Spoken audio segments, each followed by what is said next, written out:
یہ سٹوری مزمل خان نے پشاور سے سینڈ کی ہے۔ یہ واقعہ میری دادی جان نے سنایا جو اب اس دنیا میں نہیں ہے اور تقریباً 98 ایئرز کی ایج میں ان کی ڈیتھ ہوئی تھی۔ ان کو میانی صاحب قبرستان لاہور میں دفنایا گیا۔ جب وہ حج کرنے گئی تھی تو اس وقت لوگ بحری جہاز پر حج کو جایا کرتے تھے اور دوسرے بچوں کے بچپن میں نے بھی اپنی دادی کے ساتھ ہی سویا کرتا تھا۔ وہ میری بہت ہی اچھی دوست کی طرح تھی۔ میرے دادا ابو میرے ابو اور جب وہ چھوٹے تھے تو تبھی وہ وفات پا چکے تھے۔ میری دادی رات کو اکثر آیوڈیکس جو درد کی دوا ہے اپنے گھٹنوں پر مل کر سوتی تھی، جس سے کمرے میں اس دوائی کی ہلکی ہلکی سی خوشبو رہتی جو مجھے بالکل بھی پسند نہیں تھی۔ اب اللہ تعالیٰ ان کو جنت میں جگہ دے۔ میں شادی کے بعد اندرون لاہور پانی والے تالاب کے قریب ایک گھر میں آئی۔ یہ ایک 3 منزلہ بلڈنگ تھی جس کے گراؤنڈ فلور پر ایک کنواں بھی تھا۔ یہ انگریزوں کا دور تھا اور لاہور شہر میں نئی بجلی آنی شروع ہوئی تھی، تو بجلی کے کنیکشن ابھی کم ہی لوگوں میں تھے۔ اس بجلی کو ڈی سی کرنٹ کہتے تھے۔ ہانڈی روٹی کرنے کے لیے لکڑی اور گائے کے اوپلے یا پھر لکڑی کا برادہ استعمال کیا جاتا تھا۔ گھر میں ایک بھینس بھی تھی۔ میرے میاں کا جلانے والی لکڑی کا کاروبار تھا اور اس کے علاوہ فاروق گنج لاہور کے علاقے میں چونے کی بھٹیوں سے بھی آمدن ہوتی تھی۔ میرے سسرال ایک کھاتا پیتا گھرانہ شمار ہوتا تھا۔ میرے میاں کے ساتھ ان کا ایک بڑا بھائی بھی مل کر کام کرتا۔ میری ساس سسر میری شادی سے پہلے ہی ڈیتھ کر گئے تھے۔ شادی کے فوراً بعد میں نے گھر کا کام سنبھال لیا جو میرے لیے کچھ زیادہ نہ تھا۔ شادی کے بعد میرے 4 بیٹے اور 2 بیٹیاں پیدا ہوئیں۔ زندگی ہنسی خوشی گزر رہی تھی۔ جیسا کہ میں نے آپ کو بتایا کہ ہمارے گھر میں ایک کنواں تھا اور ہم اس کنویں کا پانی استعمال کرتے۔ اگر کوئی محلے دار بھی کنویں سے پانی بھرنے آتا تو اس کو اجازت تھی۔ میرے ہسبینڈ نے مجھے کہہ رکھا تھا کہ اگر کوئی محلے دار دودھ، گھی، پانی، گڑ یا شکر لینے آئے تو ان کو کبھی انکار نہ کرنا۔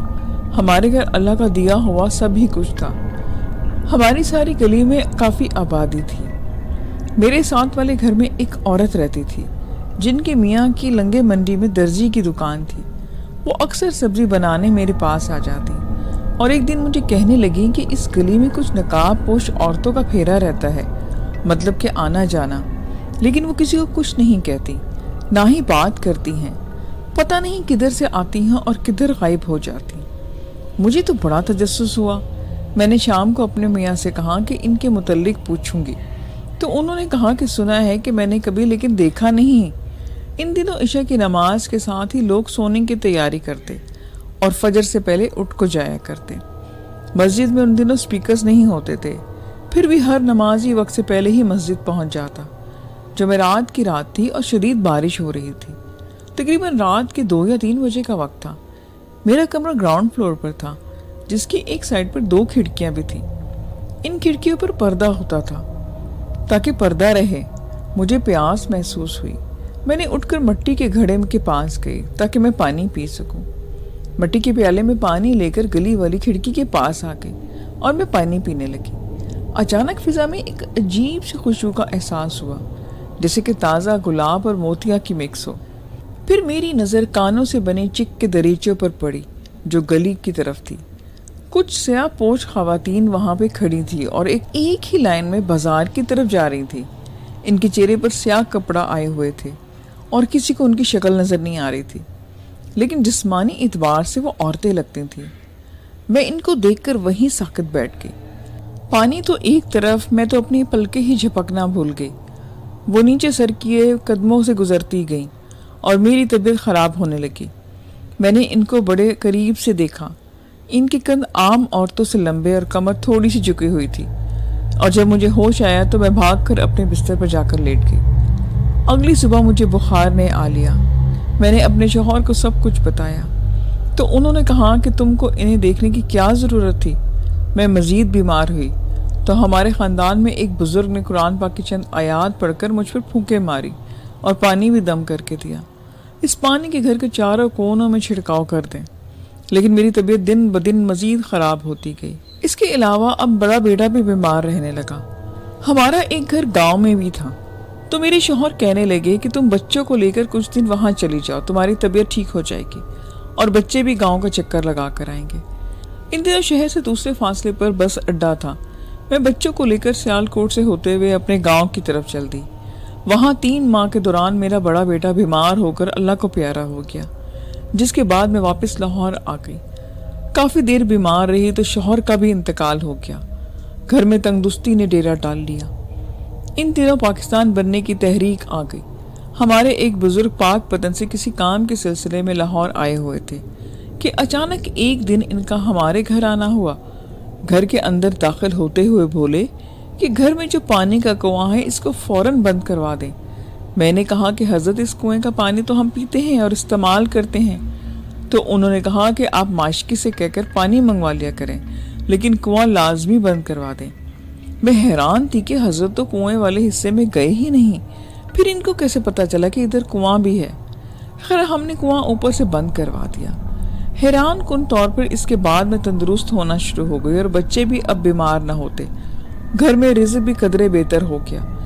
اس کے بعد میری طبیعت ٹھیک رہنا شروع ہو گئی، اور لیکن مجھے اپنے بیٹے اور اپنے شوہر کا بہت زیادہ دکھ تھا۔ یہ ایک بہت عجیب و غریب کہانی ہے جس میں ایک لڑکی کی وجہ سے سارا خاندان تباہ و برباد ہو گیا۔ ڈیرہ اسماعیل خان میں نول باغ ٹرمینل کے پیچھے کھجوروں والے باغ کے ساتھ عیسائیوں کا قبرستان ہے، جس کو کورا قبرستان کے نام سے یاد کیا جاتا ہے۔ اس قبرستان کے ساتھ ایک گھر ہے جو اب 10 سالوں سے بند پڑا ہے۔ یہ گھر اصغر نامی ایک بندے کا تھا، جس کی فیملی میں اس کی بیوی، ماں اور 2 بیٹے اور 1 بیٹی تھی۔ اس کی بیٹی کو بچپن سے خوفناک ناول پڑھنے کا بہت شوق تھا، لیکن اس کو جنات پر یقین بھی نہیں تھا۔ وہ ہر رات جنات کا اپنی فرینڈز کے سامنے مذاق اڑاتی اور بولتی کہ یہ سب من گھڑت اور کہانیاں ہی ہیں۔ فرینڈز کے لاکھ منع کرنے کے باوجود وہ نہیں مانتی۔ جنات کے وجود سے اسے نفرت تھی، اور وہ یقین کرنے پہ نہیں آتی کہ جنات کا بھی اس دنیا میں وجود ہے۔ ایک دن شام کے بعد گھر آ رہی تھی کہ اس کو گورا قبرستان کے باہر کچھ عجیب طرح کا پتلا دکھائی دیا، جسے وہ اٹھا کر اپنے گھر لے کے آ گئی اور اس کے وجود سے سوئیاں نکالنے لگی اور اسے حیران نظروں سے دیکھنے لگی۔ اسے جنات پر تو یقین تھا ہی نہیں، اس لیے اس کا دھیان کالا جادو کی طرف بھی نہ گیا۔ اس نے ساری سوئیاں نکال لی اور اس کو اپنے کمرے میں شیلف پر سجا دیا۔ 2 دن کے بعد گھر میں عجیب و غریب واقعات ہونے لگے۔ گھر کے تندور سے عجیب قسم کی بدبو آنا شروع ہو گئی، اور جب تندور میں جھانکا گیا تو اس میں ہزاروں کی تعداد میں چیونٹیاں تھیں جو کہ جل رہی تھیں۔ یہ دیکھ کر سب کا دل دہل گیا۔ اس کے بعد گھر کی عورتوں کے بال جھڑنے لگے اور عورتیں نیم پاگل ہو گئی۔ اصغر کی کتابوں والے گودام میں آگ لگ گئی۔ اصغر کا چھوٹا بیٹا قبرستان میں مردہ ملا۔ چند دن کے بعد اصغر کا بڑا بیٹا بھی مارا گیا اور اس کی پیٹھ میں ساری سوئیاں چبھی ہوئی تھیں۔ اصغر کی ماں نے چھت سے چھلانگ لگا کر خودکشی کر لی، اور اصغر کی بیوی بھی کمرے میں مردہ حالت میں ملی۔ اس طرح ایک خاندان ایک لڑکی کی وجہ سے برباد ہو کے رہ گیا۔ اب بات آتی ہے اس لڑکی کی کہ وہ کہاں گئی، تو میں آپ کو بتاتی چلوں کہ وہ لڑکی سب صدمے برداشت نہ کر سکی اور پاگل ہو گئی، اور اس کے بعد وہ عورت اور وہ لڑکی غائب ہو گئے۔ سنا گیا ہے کہ وہ عورت اور اس لڑکی کے قبرستان میں کہیں کہیں دکھائی دیتے ہیں، جس کی وجہ سے قبرستان کی 4 دیواری کر دی گئی، لیکن اب بھی ان کا وجود وہاں ہے۔ یہ واقعہ سچا ہے، اور کچھ دن پہلے میں اپنے چھوٹے بھائی اور ممانی کے ساتھ گورا قبرستان گئی، اور وہاں کی گورکن کے ساتھ مسیح کی بیوی سے ملاقات ہوئی اور ساری سٹوری بھی سنائی گئی۔ یہ واقعی سچ ہے، تو پتہ چلا کہ ہاں یہ واقعی سچا واقعہ تھا۔ گورا قبرستان میں شام کے بعد اب جانا منع ہے، اور دن کو اکیلے جانا منع ہے، اور وہ گھر بھی سالوں سے بند ہے، اور نول باغ کے ساتھ والی بستی دکھائی دینے والا کوئی بندہ اس گھر کی طرف نہیں آتا۔ یہ چھوٹا سا واقعہ منتصر اسدی نے سینڈ کیا ہے۔ یہ کہانی سچی کہانی ہے جو واقعہ میرے ساتھ پیش آیا۔ یہ واقعہ سردیوں کا ہے۔ میں ہر روز رات کو نانا ابو کے گھر جاتا، اور جب واپس آتا تو ایسے لگتا کہ جیسے کوئی میرے ساتھ پیچھے قدم ملا کر چل رہا ہے۔ میں پیچھے مڑ کر دیکھتا تو کچھ نہیں ہوتا۔ میں یہی سمجھتا رہا کہ یہ میرا وہم ہے۔ اگلی رات کچھ اس سے بھی عجیب و غریب پیش آیا۔ مجھے پیچھے سے آواز آئی، منتظر۔ میں نے مڑ کر دیکھا تو کوئی چیز بھی نہیں تھی۔ اس رات میرے اندر ایک خوف پیدا ہوا کہ اچھا ایک اور بات، میں چھوٹے سے گاؤں میں رہتا ہوں جس کا نام کوڑے خوشاب ہے۔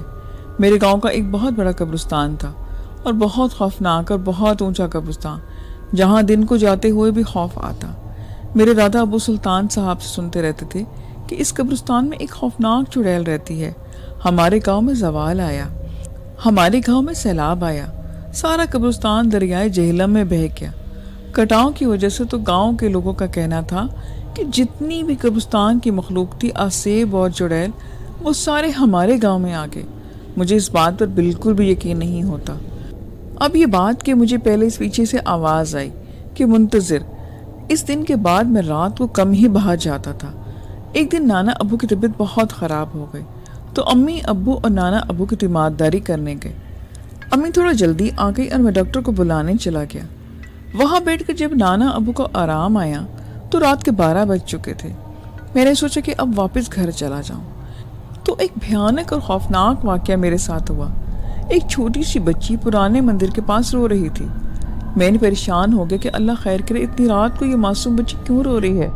اور جب میں قریب جانے لگا تو کیا دیکھتا ہوں کہ وہ بڑی ہوتی جا رہی تھی اور دیکھتے ہی دیکھتے وہ ایک خوفناک چڑیل بن گئی۔ سردیوں کی سرد راتوں میں مجھے پسینہ آ گیا۔ میں آپ کو چڑیل کی شکل بتاتا ہوں کہ اس کی آنکھیں باہر کو نکلی ہوئی تھی اور چہرے پر سیاہ بال، بڑے بڑے دانت اور پاؤں پیچھے کی طرف مڑے ہوئے تھے۔ چاند کی 14ویں رات تھی۔ اس کی شکل صاف دکھائی دے رہی تھی۔ میں بے بس جیسے جم سا گیا تھا اور دل ہی دل میں اللہ کا نام لے رہا تھا۔ وہ میری طرف دیکھے جا رہی تھی۔ اتنے میں ایک سفید لباس میں ایک فقیر آیا۔ اس نے کچھ پڑھا اور وہ عورت غائب ہو گئی۔ اس سفید بزرگ نے کہا کہ جو تم پڑھ رہے تھے، آج تجھے اس نے ہی بچایا، ورنہ یہ تجھے مار دیتی۔